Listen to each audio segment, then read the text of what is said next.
Hello students, good morning students. पिछले lecture में हमने फंक्शन ऑफ डिमांड के बारे में या डिटर्मिनेंट्स ऑफ डिमांड के बारे में चर्चा की थी। आज हम लॉ ऑफ डिमांड के बारे में बात करेंगे। लॉ ऑफ डिमांड क्या है? Law of demand states that other things being equal the demand for a commodity extend with decrease in price and contracts with an increase in price.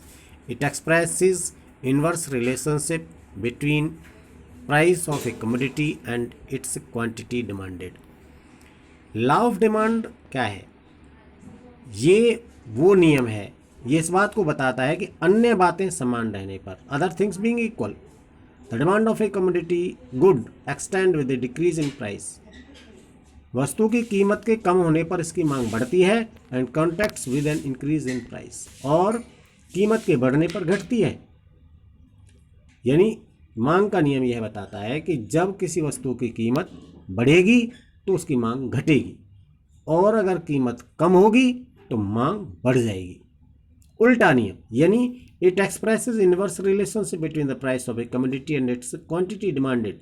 यानी यह वस्तु की मांगी गई मात्रा और वस्तु की कीमत में विपरीत संबंध को दर्शाता है। उल्टा है, कीमत बढ़ेगी तो मांग घटेगी, कीमत कम होगी तो मांग बढ़ेगी। इनवर्स रिलेशनशिप को ये दर्शाता है। अब इसको हम एक्सप्लेन करेंगे। हाँ, तो ये देखिए एक्सप्लेनेशन में देखें, आप इसको टेबल देखिए। पहले आप किसी एक वस्तु है एक्स, उसकी दोनों चीज़ें हमें दर्शा रखी हैं, कीमत भी और डिमांड भी। आप देख रहे हैं जब वस्तु की कीमत 10 रुपीज़ है तो उसकी जो डिमांडेड क्वांटिटी है वो 100 यूनिट्स है। इसी प्रकार जब इसकी कॉस्ट कम हो जाती है, इसकी कीमत कम होकर 9 रुपीज़ हो जाती है, 9 रुपीज़ पर यूनिट, तो इसकी डिमांड बढ़ जाती है और 150 यूनिट्स हो जाती है। जब कीमत और लेस होती है, 8 रुपीज़ हो जाती है, तो इसकी डिमांड फिर एक्सटेंड होती है और 200 रुपीज़ हो जाती है।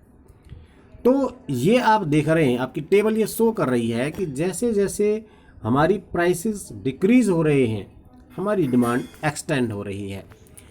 अब इसी को फिर आपने कर्व के माध्यम से भी दर्शाया है। कर्व के माध्यम से कैसे देखेंगे आप इसको?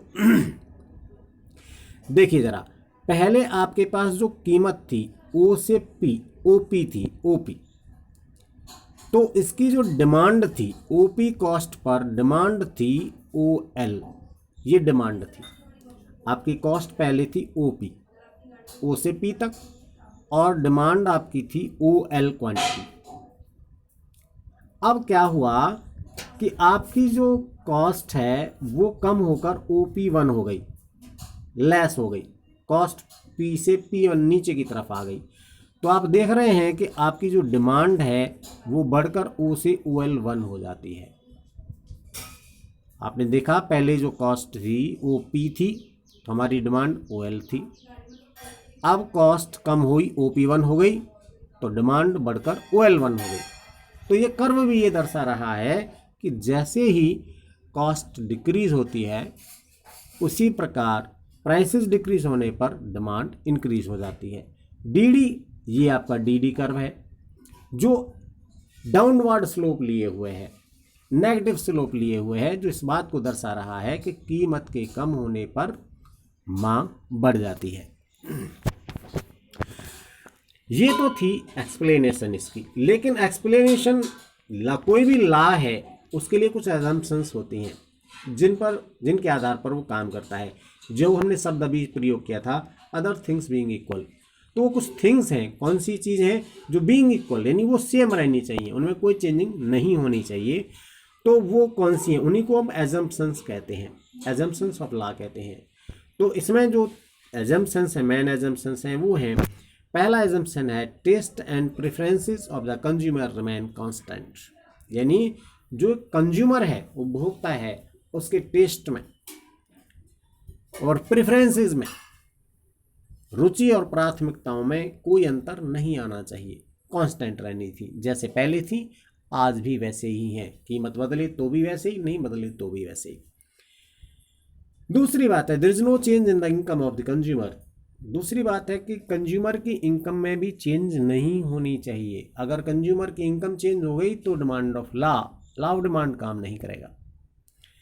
तीसरी बात है price of the related goods do not change. Price of related goods में पहले मैं आपको बता चुका हूं, दो प्रकार के रिलेटेड गुड्स होते हैं, सब्सटीट्यूट्स और कंप्लीमेंट्री। इनके प्राइसेस में भी कोई चेंज नहीं आना चाहिए। चौथी बात है consumer do not expect any change in the price of commodity in the next near future. चौथी बात है कि कंज्यूमर को नियर फ्यूचर में यानी आने वाले भविष्य में ये किसी प्रकार के परिवर्तन की संभावना नहीं होनी चाहिए। ना तो ये होना चाहिए कि कीमत कम हो जाएगी, ना यही संभावित होना चाहिए कि कीमत बढ़ जाएगी। तो ये चीज़ें अगर सेम रहती हैं तो लॉ ऑफ डिमांड काम करेगा। अगर ये चीज़ें चेंज होती हैं तो लॉ ऑफ डिमांड फेल हो जाता है। तो ये इसके नियम की एजम्पशंस हैं जिन्हें आप अदर थिंग बीइंग इक्वल के नाम से जानते हैं। ये बीइंग इक्वल यानी ये सेम रहनी चाहिए, कांस्टेंट रहनी चाहिए, इनके चेंज होने पर लॉ ऑफ डिमांड काम नहीं करता है। तो स्टूडेंट्स मैंने आपको ये लॉ ऑफ डिमांड समझाया, उसके बाद नेक्स्ट अगले लेक्चर में शो करेंगे। Thank you.